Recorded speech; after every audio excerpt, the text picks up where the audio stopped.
വേണോ നിനക്കൊരെണ്ണം? On the rocks. Thanks. First peg of the day. ഇന്നലെ രാത്രി മുതൽ തുടങ്ങിയതായതിന്റെ പുറകെ ഹോട്ടലിൽ കോണ്ടാക്ട് ചെയ്തിട്ട് കിട്ടാഞ്ഞപ്പോ എവിടെ ഉണ്ടെങ്കിലും ട്രേസ് ചെയ്യണമെന്ന് പറഞ്ഞിട്ടാ വെളുപ്പിന് കോഴിക്കോട്ടേക്ക് അർജന്റ് മെസ്സേജ് കൊടുത്ത്. എവിടായിരുന്നു നീ? പുൽപ്പള്ളിയിൽ. Yes yes sir, he's willing sir. DGP അന്വേഷണം ഏറ്റെടുക്കാൻ നിനക്ക് പൂർണ്ണ സമ്മതമാണോന്ന്? നിന്റെ സ്വഭാവം അറിയാവുന്നതുകൊണ്ട് ചോദിച്ചതാവും. കഴുതയുടെ പുറത്ത് വിഴുപ്പ് കെട്ടെടുത്ത് വെക്കും മുമ്പ് അതിനോട് ആരെങ്കിലും സമ്മതം ചോദിക്കാറുണ്ടോ സർ? Okay, skip it. സംഭവം അറിഞ്ഞോണ്ട് സെൻട്രലിൽ നിന്ന് ഒരു സ്ട്രോങ് പ്രഷർ വന്നു. അന്വേഷണം CBIക്ക് കൊടുക്കണമെന്ന്. ഞാൻ റെസിസ്റ്റ് ചെയ്തു. CBIക്ക് എന്താ കൊമ്പുണ്ടോ? ഒരു സെൻസേഷണൽ കേസ് ഉണ്ടായാൽ ഉടനെ അത് അന്വേഷിക്കാൻ പുറത്തുനിന്ന് ആള് വരണം. എങ്കിൽ പിന്നെ ഇവിടെ എന്തിനാ ഇങ്ങനൊരു ഫോഴ്സ്? സ്റ്റേറ്റ് പോലീസിന്റെ മുറയിൽ ഡ്രെയിൻ ചെയ്യരുതെന്ന് ഞാൻ അങ്ങോട്ട് ആർഗ്യൂ ചെയ്തു. ഒടുവിൽ ഡൽഹിയിൽ തന്നെ CM വഴി നമ്മൾ ആ മൂവ് മുളയിലെ അങ്ങ് നുള്ളി. അവരവിടുന്ന് സ്റ്റേറ്റ് കേഡറിലെ ബെസ്റ്റ് ഇൻവെസ്റ്റിഗേറ്റേഴ്സിന്റെ ഒരു പൂള് ചോദിച്ചു. അതിൽ നിന്ന് സെൻട്രൽ ഹോം ഡിപ്പാർട്ട്മെന്റിലെ കമ്പ്യൂട്ടറാ നിന്റെ പേര് തിരഞ്ഞെടുത്തത്. ഇതുവരെ അന്വേഷിച്ചിട്ടുള്ള എല്ലാ കേസുകളിലും വിജയം. ആ റെക്കോർഡാ നിനക്ക് മെറിറ്റ് ആയത്. വെളുപ്പിന് CM തന്നെ നിന്റെ പേര് കൺഫേം ചെയ്ത് ഡൽഹിയിൽ നിന്ന് ഇങ്ങോട്ട് ഫാക്സ് തന്നു. പിന്നെ ഇവിടുത്തെ കേവൽ മിശ്രയോട് ചാർജ് വിടാൻ പറഞ്ഞിട്ടുണ്ട്. നാളെ മുതൽ നിനക്ക് സിറ്റി പോലീസ് കമ്മീഷണറുടെ ചാർജ് കൂടെ ഉണ്ടാവും. CMനോട് ഞാൻ അങ്ങോട്ട് ഡിമാൻഡ് ചെയ്ത് വാങ്ങിച്ചൊരു ഉറപ്പാ അത്.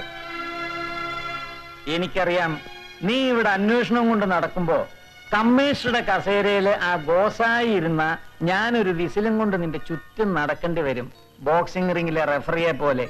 അത് വേണ്ട. സിറ്റിയിലെ മുഴുവൻ ഫോഴ്സും നിന്റെ ചൊൽപ്പടിയിൽ ഉണ്ടാവണം. എങ്കിലേ ശരിയാവൂ. ഇതിലുണ്ട് മെഡിക്കൽ റിപ്പോർട്ട്സും സ്റ്റേറ്റ്മെന്റ്സും.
Good morning sir.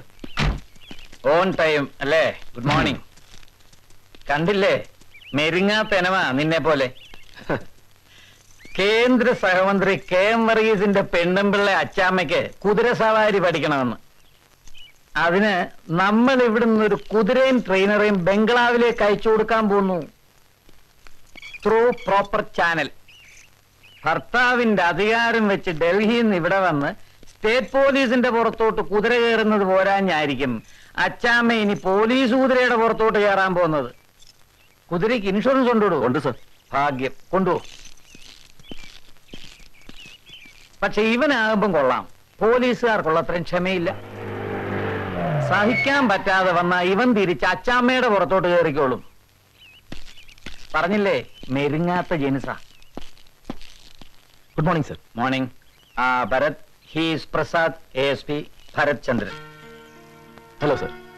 കമോൺ. അപ്പോ ആക്ഷൻ തുടങ്ങിയല്ലേ? എത്ര അടി കിട്ടും നിനക്ക്?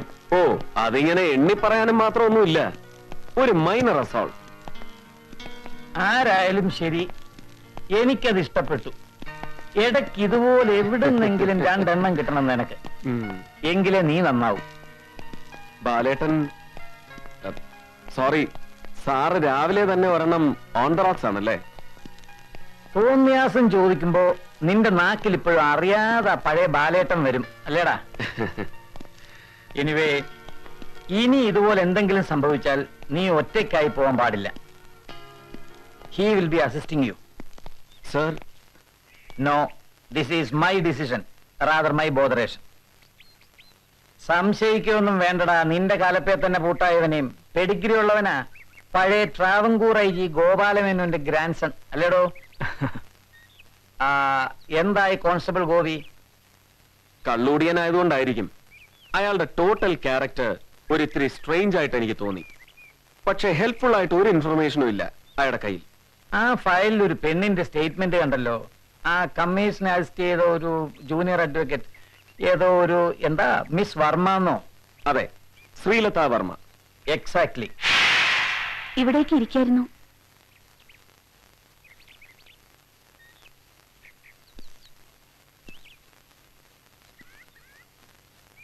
പാലുണ്ടായിരുന്നത് ഇറ്റ്സ് ഓൾ റൈറ്റ്. ആരാ ഇവരൊക്കെ? അനിയത്തിമാര്, പിന്നെ ഏട്ടത്തിയുടെ കുട്ടികള്. എന്ത് ചെയ്യുന്നു ഏട്ടത്തി? ഏട്ടത്തി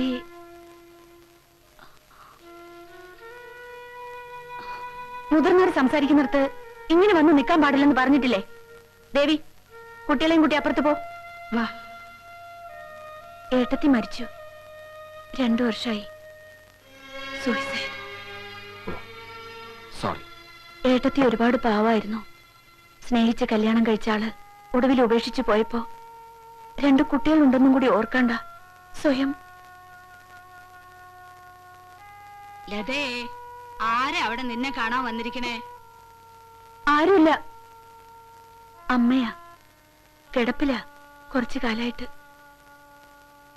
ഇത്രയും കഷ്ടപ്പാടുകളൊക്കെ വെച്ചിട്ട് കുട്ടിയുടെ ലോ കോളേജിലെ പഠിപ്പൊക്കെ? ഈ മരിച്ചു എന്ന് പറഞ്ഞ ഏട്ടത്തിയുടെ ആള് സഹായിച്ചിരുന്നു അന്നൊക്കെ. പിന്നെ അഡ്വക്കേറ്റ് ജോസഫ് പുറമാടത്തിന്റെ ജൂനിയർ ആയിട്ട് കുറച്ചു കാലം പ്രാക്ടീസ് ചെയ്തിരുന്നു അല്ലേ? 2 വർഷം. പിന്നെന്താ പ്രാക്ടീസ് നിർത്തി കമ്മീഷന്റെ കൂടെ? അഡ്വക്കേറ്റ് ജോസഫിന് കേസൊക്കെ വളരെ കുറവായിരുന്നു. എന്തെങ്കിലും കിട്ടുന്നത് അദ്ദേഹത്തിന് തന്നെ തികയാറില്ല. ഒടുവില് എനിക്കൊരു സ്ഥിരം വരുമാനമാവട്ടെ എന്ന് കരുതി അദ്ദേഹം തന്നെയാ ഒരു കത്തും തന്ന് എന്നെ ജസ്റ്റിസ് മഹേന്ദ്രന്റെ അടുത്തേക്ക് വിട്ടത്.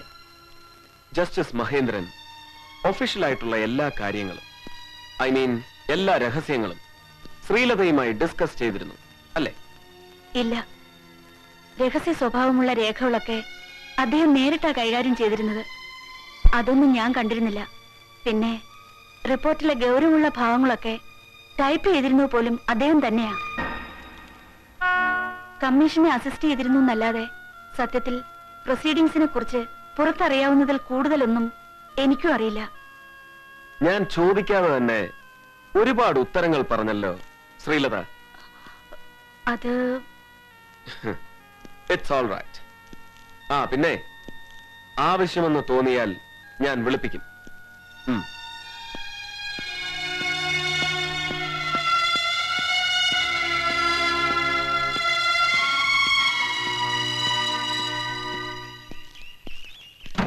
അല്ല സാറേ, ഇത്തവണ കൊച്ചു തമ്പുരാട്ടി അഴിയെണ്ണുവോ?